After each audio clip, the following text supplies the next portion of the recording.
Sarah glanced at her with something approaching respect. Because humans learned to fight enemies we couldn't understand. When you can't predict what your opponent will do, you focus on what they can't do. The Shadow Fleet has limitations, just like every other form of technology. We just need to find them. When monsters fight monsters. The war room aboard the Federation flagship, Eternal Vigilance, had never hosted a human before. Representatives from 47 different species sat around the massive holographic display table, their various forms of anxiety clearly visible despite their different biologies. Admiral Vex's crystalline structure flickered with nervous energy, while General Roth's chitinous armor plates clicked in agitated rhythms. Sarah Chen stood at the center of it all, no longer the prisoner but not yet trusted as an ally. She wore a simple gray uniform provided by the station, her movements calm and deliberate as she manipulated the tactical display with practiced efficiency. "Your problem," she began without preamble, "is that you've been fighting the Shadow Fleet like they're a conventional enemy. You use formations designed for ship-to-ship combat, tactics developed for opponents who follow the same rules of engagement you do." She waved her hand, and a holographic display shifted to show the last major battle at the Helix Nebula. Dozens of alien ships arranged in perfect defensive formations, their weapons systems coordinated through advanced targeting networks. Then the Shadow Fleet appeared, phasing in from multiple directions simultaneously, tearing through the formations like they were made of paper. "Look at this," Sarah pointed to specific moments in the battle recording. "Every time your commanders make a tactical decision, the Shadow Fleet responds instantly with a perfect counter. They're not predicting your moves through intelligence or luck. They're calculating probability matrices in real time." Commander Thek leaned forward, his tentacles coiling with interest.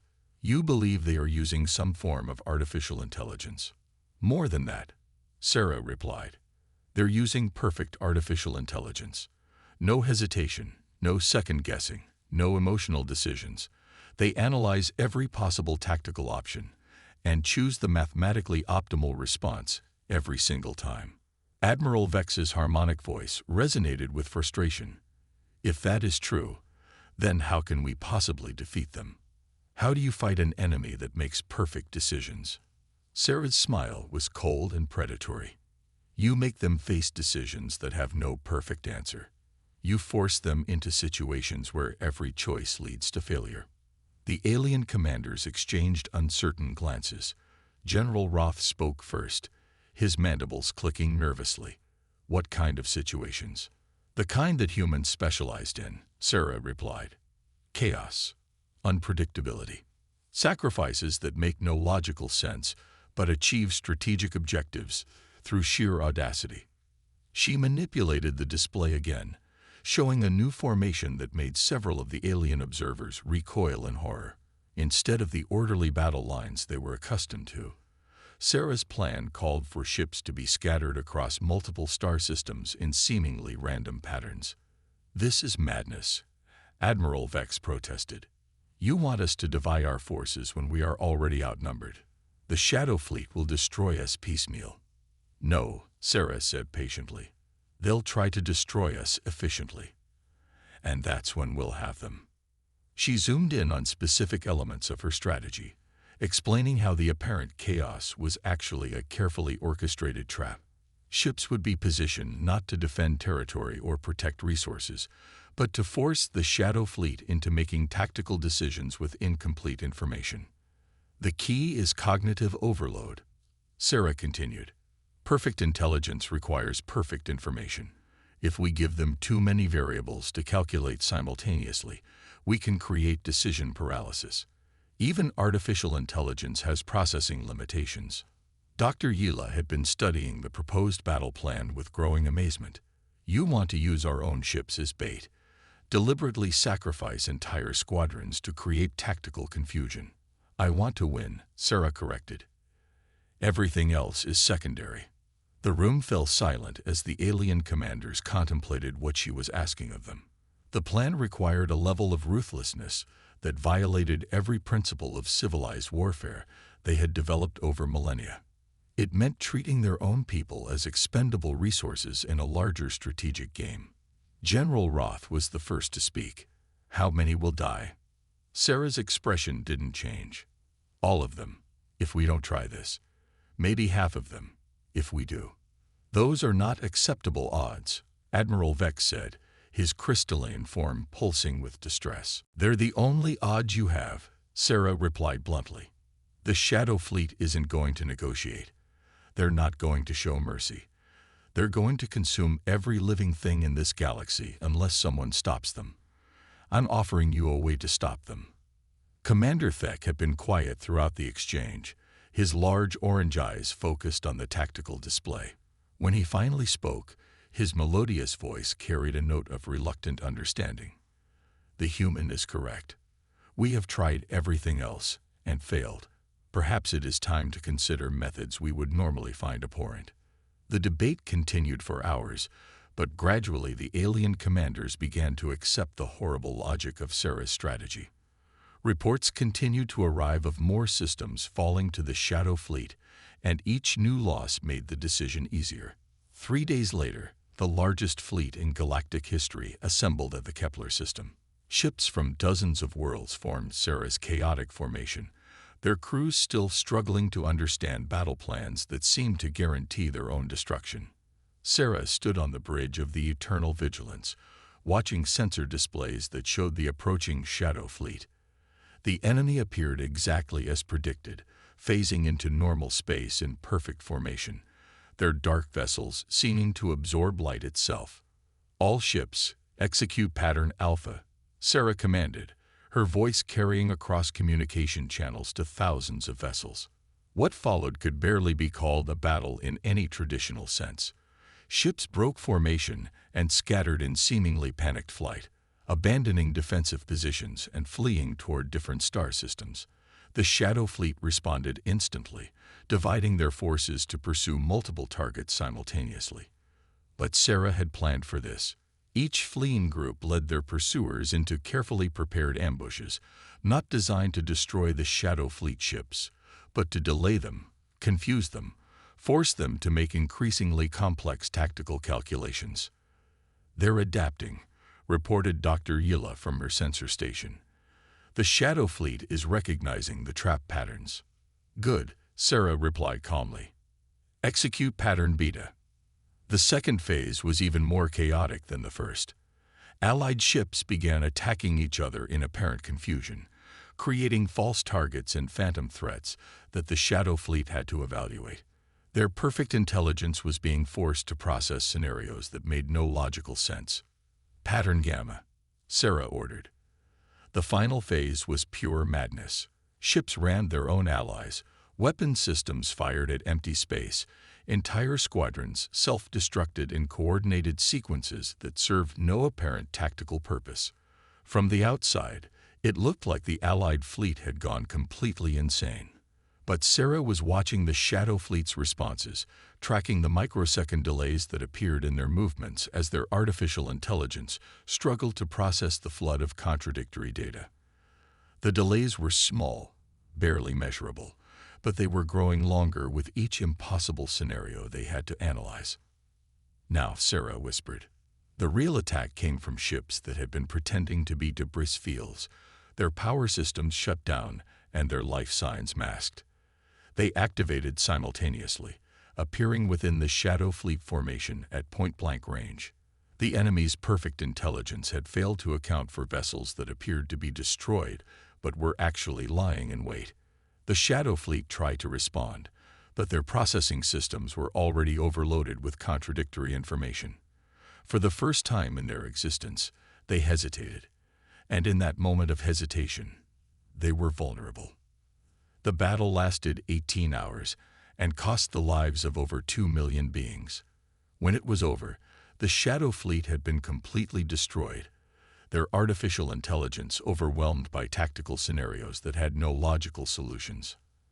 Admiral Vex found Sarah in the ship's observation deck, staring out at the debris field that had once been the greatest threat the galaxy had ever faced. His crystalline form was dim with exhaustion and grief. "The casualties were even higher than you predicted," he said quietly. Sarah nodded without turning around. Wars aren't won by the living. They're won by those willing to die for the right reasons. Is that what humans believed? It's what humans knew, Sarah replied. We never had the luxury of civilized warfare. When you're fighting for survival, morality becomes a strategic consideration rather than an absolute principle. Admiral Vex was quiet for a long moment, processing the implications of what she had said. What happens now? Do we release you? Execute you? Keep you as a prisoner? Sarah finally turned to face him, her brown eyes reflecting the starlight from the viewing port. That depends on whether you think you might need a monster again someday. The command center fell silent. Everyone present understood what she was implying, but none wanted to acknowledge it.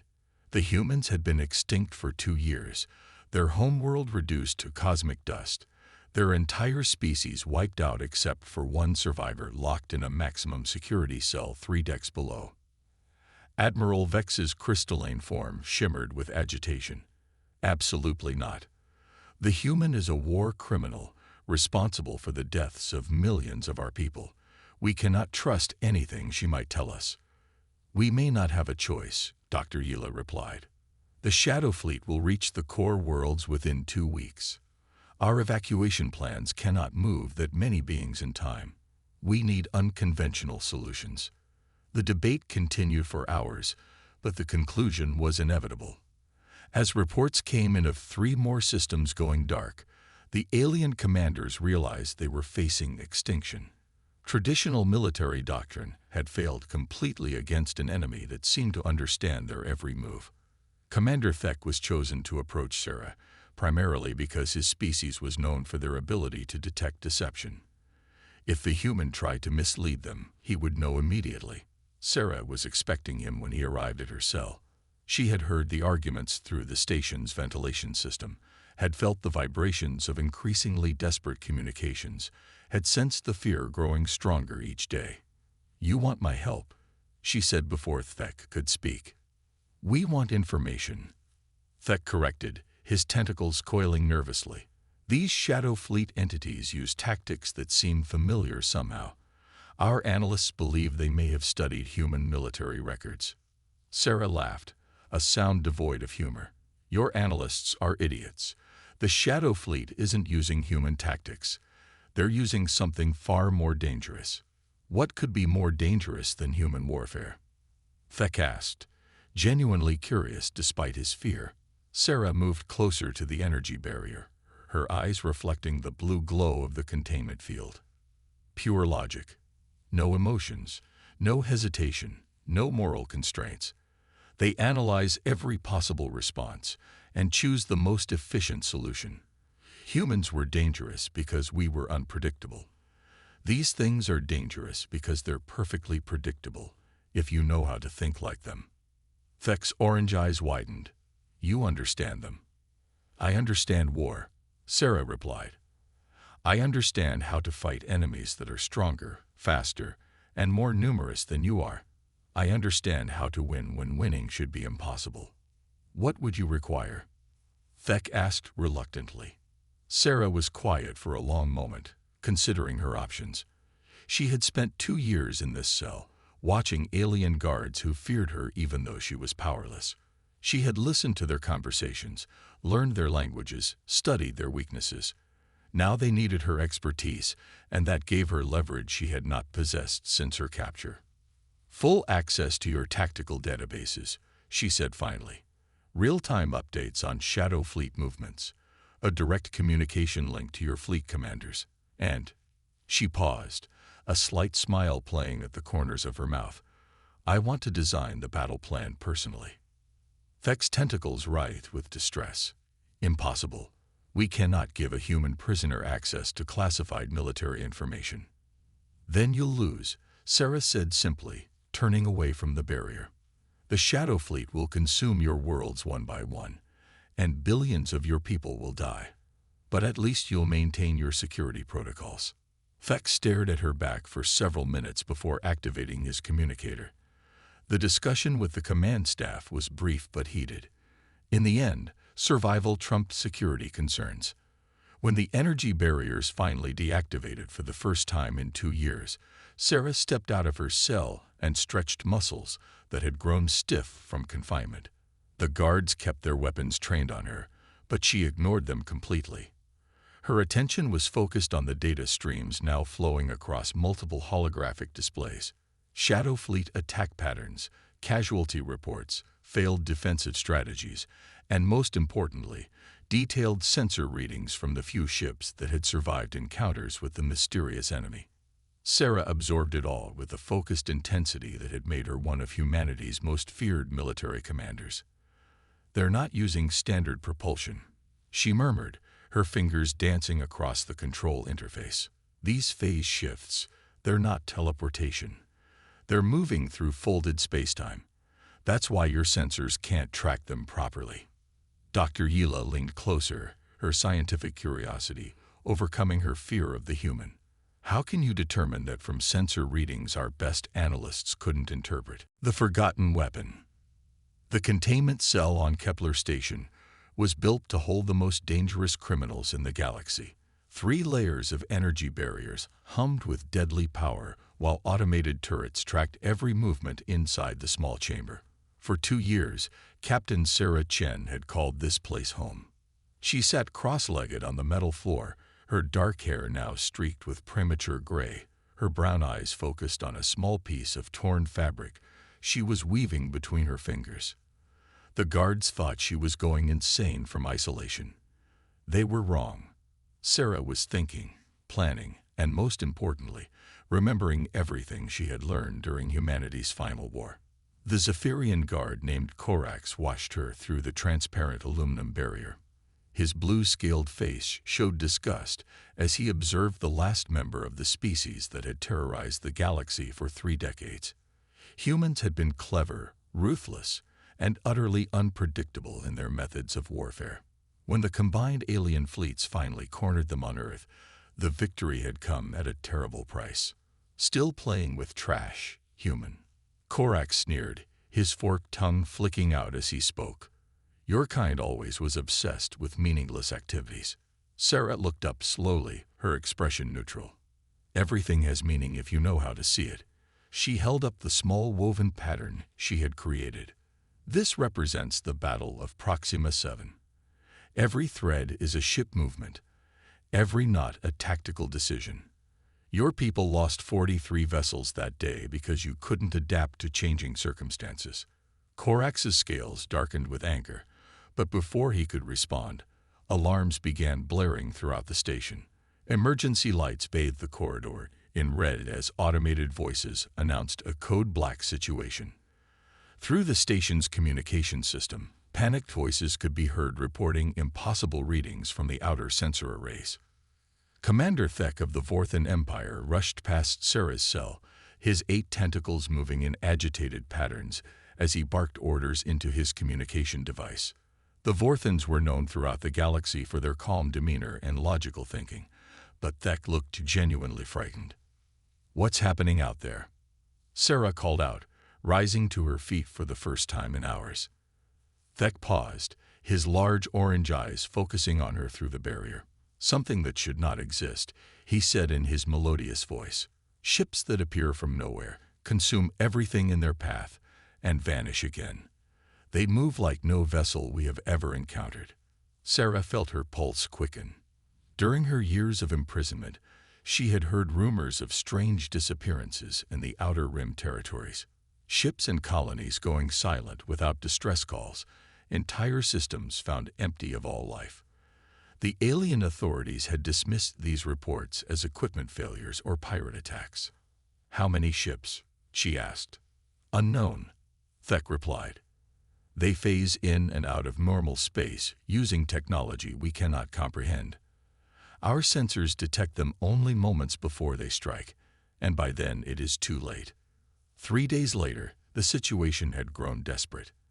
Admiral Vex of the Crystalline Federation stood in the station's command center, his translucent body flickering with stressed energy patterns. Around him, representatives from 12 different species argued in multiple languages, while holographic displays showed the advancing threat. The Shadow Fleet, as they had come to be called, had consumed 17 star systems in the past week. No survivors, no communications, no trace of what had happened to billions of beings. The aliens' most advanced warships were destroyed before they could even identify their attackers properly. "We need new strategies," declared General Roth, a heavily armored insectoid whose species had never lost a battle until now. "Our conventional tactics are useless against an enemy that can appear anywhere without warning." "What strategies?" Admiral Vex's voice resonated with harmonic despair. "We have tried everything. Defensive formations, offensive strikes, even sacrificial attacks to gather intelligence. Nothing works. They adapt to our methods faster than we can implement them." Dr. Yila, the station's chief researcher, stepped forward with a data pad in her four-fingered hands. Her pale green skin showed the dark patches that indicated severe stress in her species. "I have been analyzing the attack patterns," she said quietly. "The Shadow Fleet demonstrates tactical flexibility unlike anything in our databases. They seem to anticipate our responses before we make them." "Impossible." General Roth clicked his mandibles dismissively. "No species can predict military actions with that level of accuracy." "One species could," Dr. Yila said, her voice barely above a whisper. The question hung in the air between them, unanswered. The galaxy was safe, but at a cost that would haunt the survivors for generations. They had learned that sometimes salvation came from embracing the very darkness they had fought to destroy. In the end, they kept her, not as a prisoner, but as a reminder of what desperate times could make necessary. Captain Sarah Chen, the last human, became the galaxy's most dangerous asset and its greatest shame, the living symbol of the price of survival when civilization itself was at stake. The war was over, but the questions it raised would echo through galactic society for centuries to come. When facing extinction, how far was too far? When fighting monsters, when did you become the monster yourself? Sarah Chen knew the answers to those questions. She had lived them, breathed them, become them. And that knowledge made her the most dangerous being in the galaxy, even locked away and supposedly powerless. Because sometimes the galaxy would need its monsters again.